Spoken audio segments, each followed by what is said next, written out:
প্রথমেই কবিতা উৎসব এডুকেশন অনুষ্ঠান আপনারা দেখতে পাচ্ছেন। আমি এসেছিলাম বরাক উপত্যকার শিলচরে শ্রদ্ধেয় অতীন দাসের বাড়িতে। অতীন দাস বাংলাদেশের একজন জনপ্রিয় এবং সমৃদ্ধ, তার অনেক কাজ রয়েছে, অনেক সৃজনী কাজ রয়েছে। তিনি গল্পকার, ঔপন্যাসিক, কবি, প্রাবন্ধিক, সম্পাদক, কিন্তু তার প্রধান পরিচয় আমরা কবি হিসেবে চিনি। তিনি আমাদের অভিভাবক সম। সেই শ্রদ্ধেয় কবিকে প্রণাম জানাতে এসেছিলাম। তিনি কিছু কবিতা আমাদের কাছে উপহার দেবেন। আমি শ্রদ্ধেয় কবির কাছ থেকে কবিতা শুনতে চাইছি। তিনি এই তো স্বদেশ ছাড়াও আরো অনেক গ্রন্থের, তিনি 30টার মতো গ্রন্থ তিনি প্রকাশ করেছেন। 30টি কবিতার বই, 30টি কবিতার বই, আর 73টা বই টোটাল। কিছু কবিতা পাঠ করবেন, কিছু কথা বলবেন। সেই শ্রদ্ধেয় কবির কাছ থেকে কিছু কথা শুনতে চাই, কবিতা শুনতে চাই। অতীনদা, কিছু কবিতা পড়ুন আপনি। আমি একটা মাত্র কবিতা পড়ব।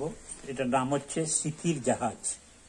পিছিয়ে আসে না জল, পেছনে ফেরে না সময়, মহাকাল নির্বিকার চরৈবেতি আনমনে অনিবার চলা। মানুষ পেছনে ফেরে ফেলে আসা স্মৃতির জাহাজ, ঐতিহ্য ফলক, প্রকৃতার আলো, জয়স্তম্ভ, কীর্তির গম্বুজ। সুদেশ না শৈবালে ভাবে এই তার অনন্ত অর্জন। ব্রহ্মপুত্র বরাকার আংশিক গঙ্গায় জীবনের ছায়ানট, জেল্লা ও পেল্লায় ভারী দৃপ্ত কুশীলব। অট্টালিকা অডেল সম্পদ, ভ্রান্তিময় স্বপ্ন টুটে ইতিহাস নির্মম কঠিন। সাজানো সৈনিক কবু বিজয়ীর উষ্ণিস পড়ে না, শেষ অঙ্কে প্রতারিত লুব্ধ মরীচিকা। জীবন একটাই জানি, জীবন এক অঢেল সম্পদ। হরিণ জানে না তার শারীর মহিমা, মানুষ তো মৃগ নয়, মনন মেধায় দৃপ্ত পরিপূর্ণ সৃষ্টির তুলনা। হঠাৎ গভীর রাতে কিংবা অবেলায় যখন অনন্য মন একান্ত নিজের মুখোমুখি, স্মৃতির সাম্পান ভাসে সুরমা নদী, নীলাভ পাহাড়, রুকলাইন কমলা লেবু, চুনার সবুজে সবুজ, পাখি ওড়া ব্যগ্র ডাকা, দিগন্ত বিস্তার, কোম্পানির সিটি বাজে দিনে রাতে নির্দিষ্ট প্রহরে।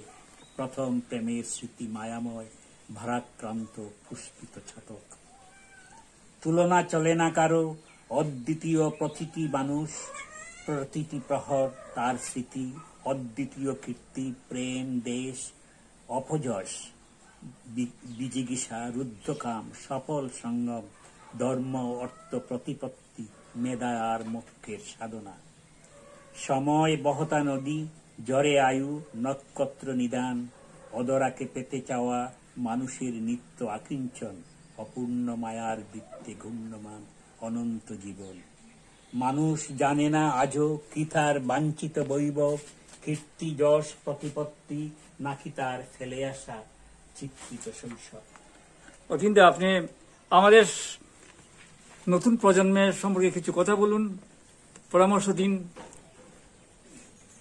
নতুন প্রজন্ম সম্পর্কে বলতে গেলে কি আর বলা যায়, এখন তো সবাই শুধু জীবিকার জন্য সবাই ঊর্ধ্বশ্বাসে ছুটছে, সবই এই সেই স্বর্ণ মৃগের পেছনে ঘুরছে।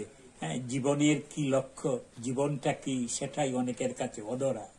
জীবন মানেই শুধু বৈভব নয়, জীবন বৈভব মানে জীবনের প্রকৃত বৈভব হচ্ছে তার প্রেম, ভালোবাসা, তার সেই যে নির্বিরোধ বেঁচে থাকা। কিন্তু এখন সেই দিন আর নেই।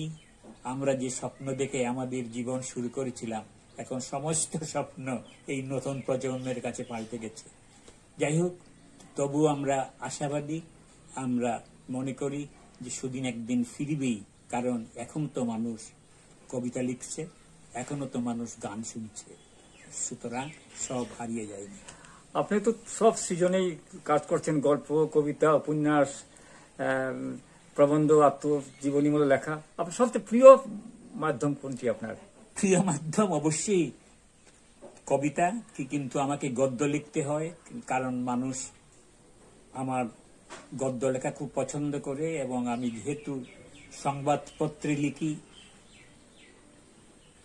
প্রচুর মানে আমার পাঠক, কারণ সংবাদপত্রের পাঠকরা যে কলমগুলোকে পছন্দ করে, হ্যাঁ, তার তো আর সাহিত্যের পাঠক সেই তুলনায় তো হয় না।